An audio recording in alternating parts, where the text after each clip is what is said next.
Welcome, everybody, to the Life, Liberty, and Pursuit of Fitness podcast. I am Kelsey Kaler from ProFit, and I will be your host. And I have my good friend Trey Griffin here with me from Culture Index. We're going to kind of go over a little bit about what Culture Index is, how you could use it with yourself as an individual in a business, and we'll just go from there. So, Trey, tell us a little bit about your story and about Culture Index. Well, just so you know, I'm really boring.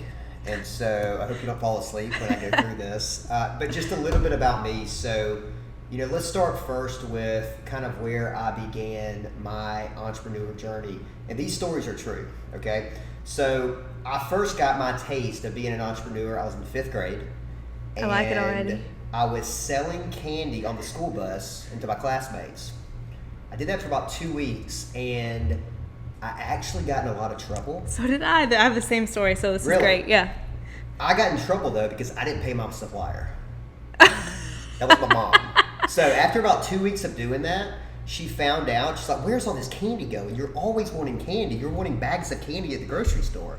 And so needless to say, I lost my supplier, and I spent about a month having to cut grass and doing chores around the house to pay her back. That's great. That's kind of a first taste of being an entrepreneur. Mm-hmm. And then several years later, 16, I was cutting grass, and it was my best friend and I, and we had a lawn business. And he was a year ahead of me, so he actually went off to college, and so I had to bring someone else in the business, right? And this is where I really first started understanding complexity with people in a business. He was really good at edging, but I had all the customers. And so I had to figure out a way to not only maintain that relationship between him and I, but also how to put money in my pockets. Yeah. So that's kind of where I got my first taste. Let me hear yours. Okay. Dying to hear it. Yeah, so I was probably around the same age, somewhere between 6th grade and 8th grade. I had a bag of handmade bracelets that I would carry around in class, and I would sell them to all the girls in my class, or the guys would buy it for their mom or whatever. They were like $8, $10. And I got in trouble by the principal because I was carrying around too much cash, and I was disrupting class. So that was kind of my first entrepreneurial? Yeah. Yeah. So did you pay your supplier though? I did, because I was making a lot of the bracelets, and I was making them with like a friend of my mom's. Okay. So I luckily avoided that mishap, but yeah, I definitely got shut down by the school, and I did babysitting after that. Okay. Yeah, that's a cleaner route. Yeah. So, but a little bit more about me. So I spent roughly around 5.5 years in the Marine Corps, and this is where I really cut my teeth on leading people. And I transitioned out and started leading teams in the corporate world. Mm-hmm.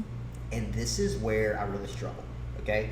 So here I am coming out of Marine Corps Infantry, which is arguably one of the best leadership development programs to me in the world. So I'm going into the corporate world, and I'm thinking I am God's gift to leadership. And I realized early on where my shortfalls were.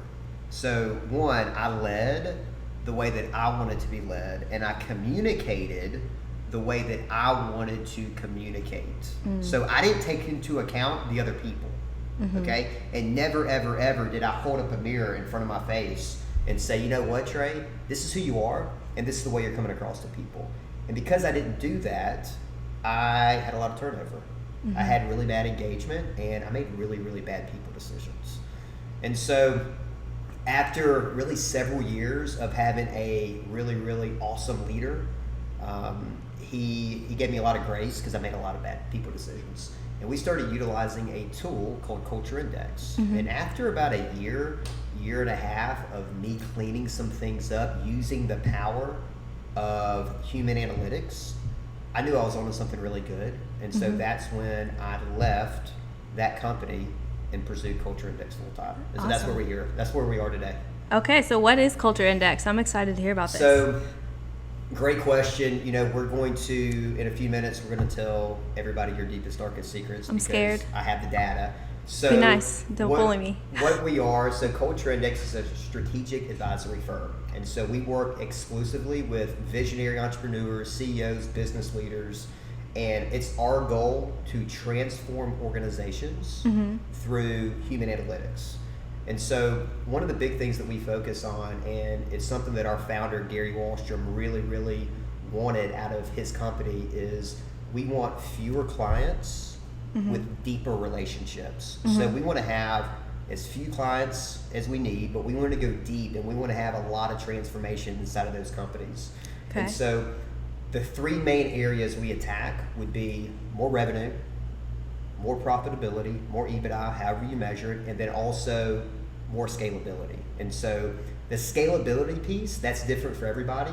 You know, most conversations that I'm having with leaders surrounding scale would be, hey, we're looking to make more acquisitions, or maybe we're looking to get bought out by a private equity firm.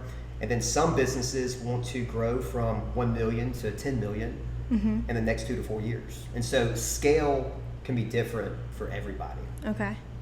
And so what we're really doing here, we're studying 7 work-related traits. Okay, so if you really think about this, studying 7 work-related traits, we're really an organization that is focused on growth, because that's what our clients want. They want growth inside of their companies.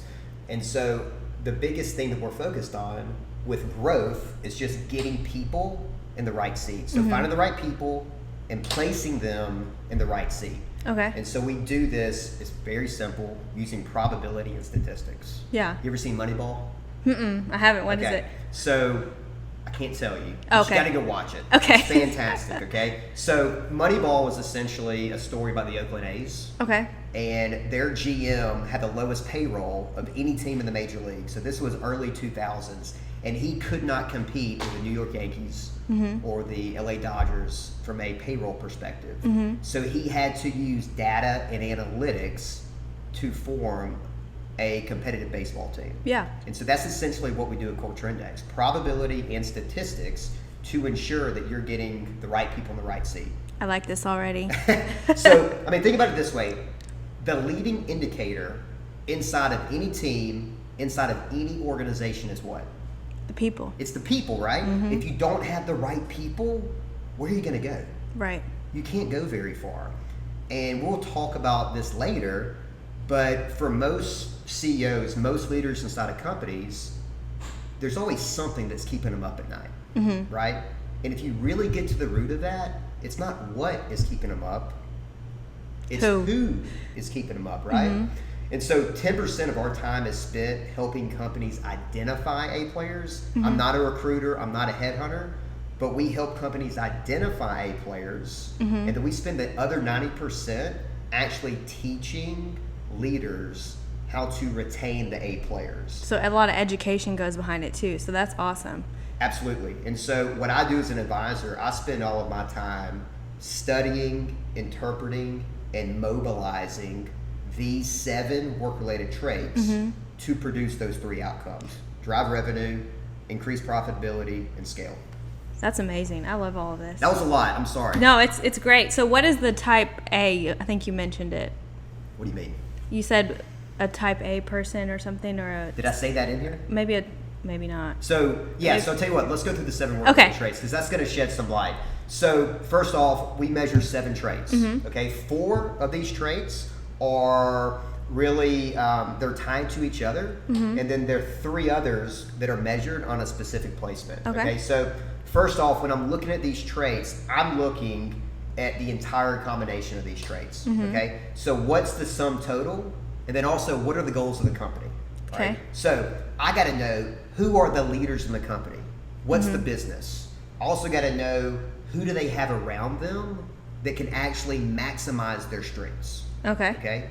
So in other words, if you've got a company that have a lot of growth-minded people, grow, who's on the back end catching all the crap that they're missing? Yeah. Right? Because those big picture visionaries, those guys that have their foot on the gas, or ladies that have their foot on the accelerator, they're driving towards one thing, and that is the win, or maybe their agenda. And there's got to be people under them, right? How many Scottie Pippins do you have in your team? I use a lot of sports analogies. Oh, no, it's great because it makes sense to me. I understand sports. And so something else about these 7 work-related traits, it's actually going to tell you what you're good at, what you're bad at. And if you're bad at something, you need to quit doing it, because you're not helping out yourself. It's not healthy to do things you're bad at, Right. But but you're also not helping out the organization. You just delegate it to somebody else. Exactly. And so delegate the things that you're bad at and focus on your strengths. So I don't really believe in sitting around 30, 40, 50 hours a week doing things that you hate. I totally agree. Right? Yeah. Life's too short. Right. You know, for me, I'm more introverted. If you tell me that I got to go to a networking event, shake hands, kiss babies, 40, 50 hours a week, I'm going to last maybe till noon. And if there's lunch there, free lunch, I'm going to eat lunch and then I'm going home. Right, yeah. I can't do it. I'm all about free food all the time. Yeah. So, tell you what, let's dive into the traits. Okay. And then if we got time, I'd love to go for your profile. Yeah, let's do it. Awesome. I'll be vulnerable for everybody. Perfect. All right, so the first thing we measure is autonomy. Okay. That's the A trait. And so what we're looking at right there, that's the growth inside of a person or the growth inside of a company. Okay, so if we're playing football, that's going to be the offense. That's how many points can I score. Okay. If it's a car, that's the accelerator. Okay. Right. The B trait is social ability, and this is actually the people piece inside of your company. This is the culture. So if you have a culture that is struggling, you need more people with more social ability. Okay? That sounds so simple. It's that simple, right? Yeah. The C, that's pace or patience. And so you're either driven towards routine or you're more focused or driven towards change, variety, and maybe opportunity. Okay. D is measuring conformity. So again, going back to the football analogy, this is the defensive side of the ball. Okay? If it's a car, this is your brake pedal. Okay. Right? So think of more operational focus, right? If you're struggling with profitability, this may be an issue in your company. You don't have enough high detail-oriented people on the team. Okay. So next, we also look at EUs. That's also energy units or mental stamina. We'll cover that a little bit when we go over your profile. We've got logic. This is how one processes information. You're either processing information from a black and white perspective, very objective, or you're processing information from an emotional sense. Okay. And then finally, we have ingenuity. This is how we measure sheer raw inventiveness. Okay. All right. Sounds good. All right. So, questions so far? I think I'm good so far. Makes sense? Yeah, it makes complete sense. Like I can see how all of those things would tie it together and determining whether or not somebody has strengths or weaknesses in a certain area or what kind of position they would be good at in a company. I mean, it all just kind of flows well and it makes sense. Yeah, you know, for years when I was hiring people for positions, during the hiring process, if I liked you, this is crazy. I'll be vulnerable too. Yeah. But I would ask myself after an interview, would I want to have a beer with that person? And if the answer was yes, I would hire them. If the answer was no, I wouldn't hire them. And at the time, I was like, this is brilliant. Yeah. This is awesome. Everyone should hire like this. Yeah. But it was an awful way to hire people because I was going with my gut. And you're making friends, and then friends create complicated relationships at work. Yes. That makes sense. 100%. Absolutely. So, before we dive into your profile, so let me kind of explain a little bit more about the game we play. So again, I use a lot of sports analogies. Okay. So the first things I would talk with you about, so you're leading a company, is one, how much gas pedal or how much accelerator do you need to grow this thing, right? The next question I would ask you is, who's playing defense, right? Because me being candid, you're not a defensive player. No, okay? I'm not. You're more I know I'm not. growth-minded, right? And so it's important for you, when you bring on that person, that COO, that CFO, are they going to be different than you, right? Because it's important, right? Because if you're constantly thinking growth, where's the money going? That's what Cody's for. Cody's my CFO. Okay. I don't know if he really knows that's his official title or not, but I make him handle the numbers because I don't even want to know. And that's perfect. Yeah, because that's something you don't want to do, right? All right, so, I said it earlier. You and I were kind of talking offline. Yeah. But we completely remove complexity from this whole process. Okay. And I didn't come up with this quote, but it hit me. Complexity is the master manipulator in killing productivity. Right? And so a lot of people see these kind of instruments, Yeah. right? These assessments, and it doesn't make sense for them, Mm-hmm. right? So we remove all complexity in this process because Yeah. we teach our leaders how to read this data. We teach them and help them actually mobilize. Mm-hmm. When I say mobilize, actually implement this process Yeah. into hiring and also developing talent. Okay, so let's talk about your profile. Okay. So you can look at that. So again, I said it earlier, A is autonomy. And so Kelsey, you have more autonomy than 84% of the people walking the planet. Okay? And so when I use the word autonomy, this is what we see. You are very assertive. You're competitive. You gain confidence in Kelsey, right? That's where you gain your confidence. That's a good thing. Yeah. Right? You need, seek, and want to control your own destiny. Right? Go-getter. You're a go-getter. Oh, that's good. Okay. Yeah. And so this is also where we're measuring one's mental initiative. This is also goal ascension. You ever heard of goal ascension? No, what's okay. that? So my goal Q1 was to be here. You hit it. Q2, I got to be here. Q3, I got to be here. After year 1, we want to be here. We hit it. Okay, let's go for this. Right? So net, when you have a high A, enough is never enough. I feel that every day. Absolutely. I can't sleep most That's of the right. time. But it's also why you're doing what you're doing right now. Because there's vision right here. There's thinking out in front more so than 84% of the people walking the planet. Okay? Okay. So B is measuring social ability. And your B is to the right of the arrow. All right? Barely. So I use the term selectively social. Yeah. And so when you need to turn it on, charm, persuade, everybody around you needs to hide their pocketbook because you're going to take every penny from them. Okay. Right? Because you're driven, you're competitive, and you're also good with people. Yeah. Make sense? That makes absolute sense. So I have, yeah. C is measuring pace or patience. Right? So you're on the norm here.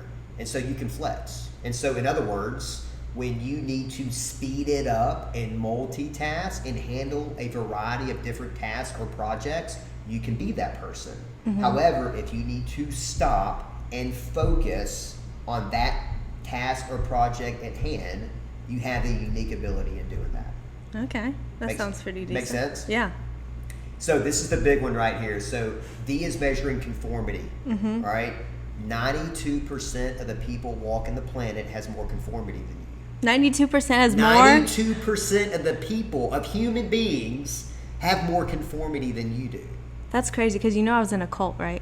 Were you really? Yeah. Well, let's talk about that. That was before all of Maybe my... that's another podcast. Yeah, that's another podcast. But yeah, I'll tell you guys about that at some point. And so what but, we have here, so when you're a low conformist, you're outside the box. Okay. You're creative.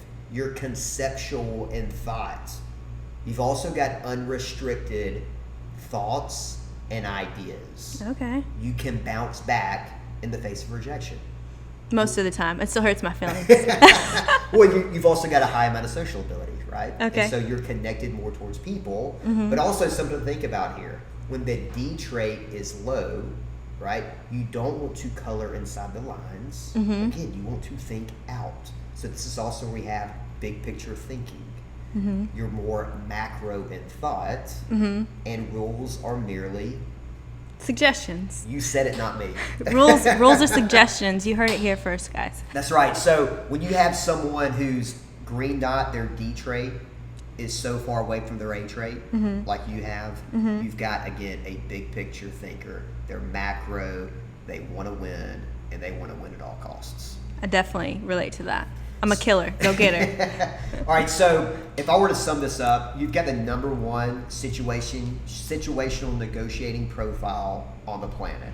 And so we call this profile a daredevil, right? So I'm a daredevil. Daredevil. Okay. So if a company needs someone to grow something, maybe it's a new market, maybe build out a book of business, this is a strong profile. Can I talk about the downsides? Yeah. Tell everybody my weaknesses. Okay. I don't care. Good. I'm not ashamed of my weaknesses. That's good. Embrace them, right? Yeah. So the downside with this pattern or this profile or Kelsey would be she needs to stay out of the CFO work. She needs to stay away from the numbers. Yes. Right? 100%. Because we need her strengths to go out and build, not stop, get in the weeds, dot the I's, cross the T's. I'll get lost there all day. You'll get lost. And you don't want to be there. Right. It's grueling. You know what? If you get into that environment, we might as well wrap you in barbed wire. That's what it feels like. You're going to enjoy barbed wire a heck of a lot more than getting in the weeds. Yeah. Make sense? That makes absolute sense because I've been trying to delegate all of these things because I don't want to do them. So, like building the website. I built it all myself and it sucked. Great delegator, and you can delegate with the best of them, right? And so you're going to pass things off, right? You've got respect for operations. Absolutely, because I can't do it. It's going to make you money, but you need to pass that off. Absolutely. That makes sense. And so the A, the B, the C, the D, those are primary traits. The EU, the L, and the I, these are actually secondary measurements. Okay. Okay. So EU, we're measuring mental stamina. So you're a 64. And so you're actually above average. The statistical average for most CEOs and leaders I meet with are between a 20 and a 40. So you're a 64. Interesting. So what does that So a couple things translate we're looking at right there. Okay. One, we're identifying one's ability to stay mentally plugged in for an extended period of time. And then two, we're also looking at one's ability to modify their behaviors more so than the average human. Okay. So when I say modifying behaviors, for you a behavior modification would be sitting down in front of a spreadsheet, making sure that every single cell is correct and making sure the T's are crossed and the I's are dotted, right? Can you do that? Yes. Do I want to? No. No, you don't. And so when you have to place yourself in that situation, you have the ability to do it. You have the battery pack to really get plugged in and execute. But I don't want to leave you there forever. Right? Okay. I would be shocked. How many hours sleep do you get a night? Oh gosh, I usually go to bed around 11 and get up around 6:30. I know I'm not supposed to do that, but What can you function on? I can function on about 6 hours. So it's funny, when I see energy units above a 60, most of the time I'm shocked if they get more than 6.5, 7 hours of sleep. I can't sleep because I'm thinking. That's right, right? So my EUs are a 26. Oh wow. All right, it's hard for me to function, I would say, at 6.5 hours or more of sleep. I'm just mentally drained. It's probably because you're an introvert and it takes so much more energy for you to be around people all day. 100%. That makes sense. And so when I'm around people all the time, like if I do a 2-day workshop with a company, I am drained. I love what I do because I'm able to solve problems, but I gotta be on. Yeah. I gotta be talking. And it drains my battery. Yeah. Right. And so you ever feel when you get like mentally drained? Absolutely. Like your head hurts? Yes. That's what we're measuring right there. Okay. And so the more you can stay in your sweet spot, the more you can stay in your strengths, Yeah. the less you're gonna feel drained. So ultimately, for a business person, this is going to make them more efficient in a day-to-day basis. That's right. And then understanding, who do we have around me? Like, who's around me? Right? Yeah. I'm that big picture thinker, right?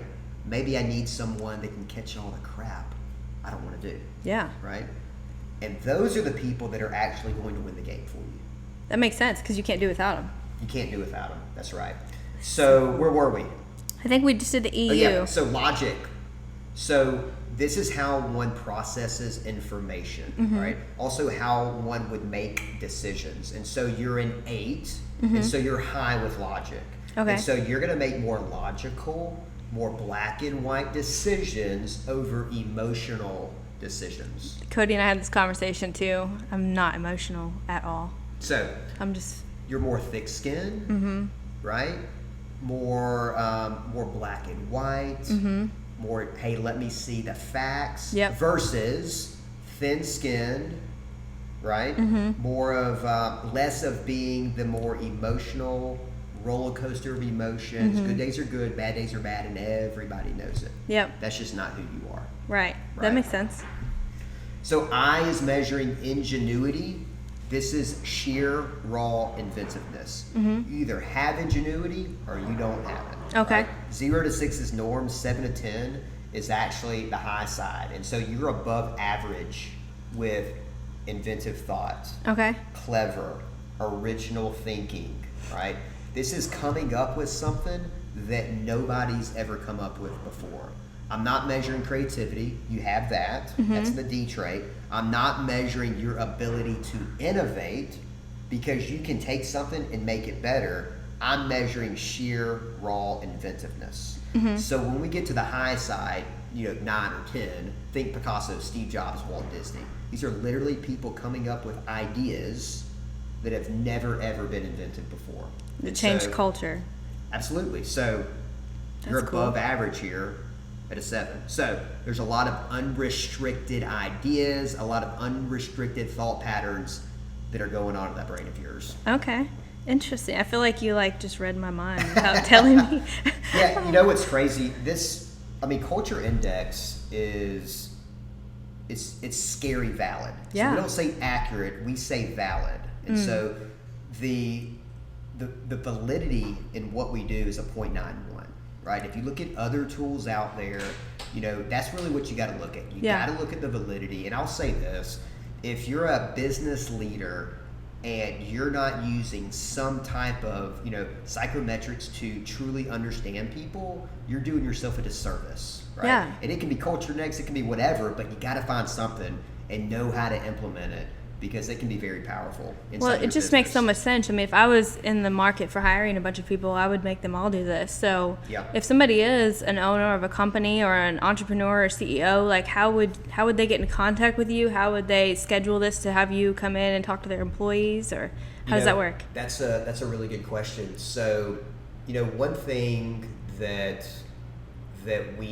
culture index that we're trained up on is to speak truth into leaders. Yeah. And so I deliver radical candor to discuss the people. Yeah. Because my clients don't pay me to, pat them on the back. My clients aren't paying me to tell them things that they want to hear. They're paying me to tell them things they don't want to hear. Yeah. Right? So I'm candid, I'm truthful, I'm honest, and this is a great tool for anyone who recognizes, hey, in order for us to be great, not good, but in order for my company to be great, we got to make sure that we have the right talent around us, right? Yeah. And so as a leader inside of an organization, there's always something that keeps you up at night. Yeah. And I think really, in my experience at least, confronting your weaknesses and your insecurities has been the thing that has allowed me to do what I'm doing now. And if you don't address your weaknesses and you pretend that they're not there, they grow, or they come to bite you in the ass later on, is what I've figured out. Yep. So, I feel like you're really just allowing them to confront their issues up front instead of waiting down the line when so-and-so messes something up at the office or 100%. Doesn't come through. Yep. So, again, something keeps everybody up at night. Inside of business, something is keeping you up at night. But if you drill down to the root of it, it's not a what, it's who is keeping you up at night. Yeah. Right? And so, my clients, they pay me for me to tell them the reasons why so-and-so is keeping them up at night. Because we got to figure out, hey, who is it? What can we do? Yeah. Right? And I'm not, I always make this joke. Have you ever seen Office Space? Yes. Okay. So I'm not the two Bobs. Okay. I don't come in and start chopping people's heads off, right? Because we're people. Yeah. And everybody has a strength. Everybody has a unique ability. Right. Right? So let's identify what that is objectively, not with the gut, right? I said culture index is valid.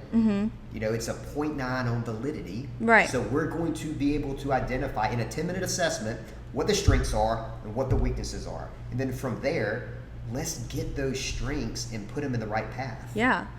And then you can build empathy on that. Like if you understand about me that I don't like doing spreadsheets and things like that and dealing with numbers, and we should let Cody handle that. Well, then Cody can better understand my frustration when it comes to doing the spreadsheets, and then I can delegate it to him and have less stress on myself, and it just makes the whole environment in the workplace better. So that totally makes sense. Yeah, it makes you better. It makes your people better. And at the end of the day, this tool, it's a lot about self-awareness. Yeah. Right? You're the leader, right? You're leading this team, whether it's a Fortune 500 company, whether it's it's a startup and you want to grow X amount over the next 2 years, it doesn't matter. You've got to understand how you're coming across to people. And I made all the wrong moves with people, okay? Because I was coming from the Marine Corps. Yep. And I was leading civilians the same way that I was leading my guys in Iraq. How do you think that worked? Not well. And I didn't understand. Yeah. I didn't understand, though, because I was communicating the way that I wanted to be communicated. And it was effective before. So it was the Marine Corps. You had to listen to me, right? If you didn't listen to me, then you got busted down in rank. Yeah. Or you got your pay taken away, or, you get shot. Yeah. Right? And so there's drastic consequences when you don't follow your chain of command in the Marine Corps. But in the civilian world, in the corporate world, it doesn't go like that. Yeah. Okay? So, net, great clients. They're okay with me being candid, okay? And they're hungry to grow their business through their people. Yeah. And so, again, we're all about knowledge transfer. And so I teach my clients how to implement this data. Well, that's the coolest thing I think about it, is because you don't just do a survey and, like, if you gave me these results, I'd be like, what does that even mean? It's a bunch of dots on a scale. I think when you first got it, I think you saw it, you're like, what in the world is this? Yeah, exactly. Yeah. And so, like, you guys come in and you bring in the education piece and you can help them, like, how does Bob communicate with Sally better? And then you can kind of go through and explain, well, this is his personality, this is hers, this is how you can communicate and work better with each other. Or maybe Bob should take this from Sally and Sally should take this from Bob. And I think in a work environment, you can't really get anything more valuable than that. Yep. Because otherwise, you're coming in as an outside source that doesn't know these people. You have no bias, you have no relationship, and you're saying, here's who you are. And when you read it, they're like, oh, that's scary accurate. Okay, well, I'm going to listen to what he says. And so then you go and you educate them, implement whatever changes it is, and everything works better and flows better. That's really cool. Yeah, so if think about it this way. Every year, Gallup puts out a poll on workforce engagement, okay? And last year, this is 2019, so end of 2018, they put out their annual report. 70% of U.S. workforce is disengaged. 70%, okay? That's incredible. And so 70% of the people walking around are disengaged with their current employer, right? 70% of the U.S. workforce is looking for another job, right? And so, yeah, everybody wants to get paid more. I get it. But if people are excited to come to work, they're going to stick around and they're going to be more productive for your company, right? And one of the easiest ways for us to do that is to make sure they're operating in their strengths. Yeah. Right? And it might even be better for a business if they're not operating in their strength, that person leaves the business, because they might be creating a toxic environment in their workplace themselves. So that absolutely makes sense. This is awesome. Thank you for sharing all this stuff. What else? I don't know. What did we miss? I think we covered everything. Like, I don't even know what else. Oh, so if people want to get in contact with you, what's the best way for them to get in contact with you? So I'm on LinkedIn, Tra Griffin. T-R-A. Yeah, my parents, threw a huge wrench in my life by spelling my name T-R-A. It looks like Tra, but it's Trey. It's pronounced Trey. So Tra Griffin on LinkedIn. Also, my email is tgriffin, Griffin, at cultureindex.com. Okay. Well, that's thank you. That's the best way to get in touch with me. Yeah, I'll put that all in the show notes for you guys if you guys want to get in touch with Trey and just connect with him more on Culture Index. But I really appreciate you coming and being on the show and talking to us about this stuff. It's really fascinating. Enjoyed it. Thanks for having me. Yeah.